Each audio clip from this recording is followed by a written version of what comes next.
دیگه پیتزاهاتو تکراری درست نکن. امروز میخوام یه سس دستساز بهت یاد بدم که طعم پیتزاهاتو از این رو به اون رو میکنه.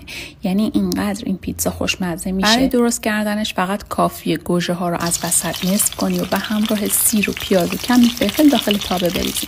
در تابه رو بذار. وقتی که یکم بپزه پوست گوجه ها خیلی راحت ازش جدا میشه.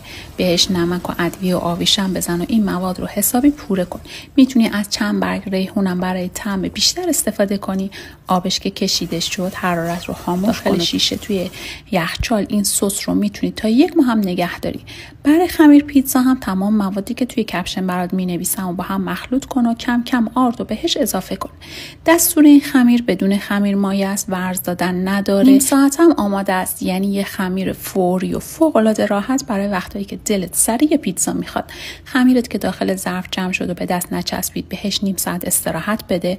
من 2 تا چونه کردم و داخل ظرفم کمی چرب کردم. خمیر رو خیلی نازک پهن کن چون قرار خمیرت حسابی پف کنه. حالا از اون سس خوشمزه و خوش عطری که درست کردی روی خمیرت بریز، سطحش رو کمی صاف کن، پنیر پیتزا بریز.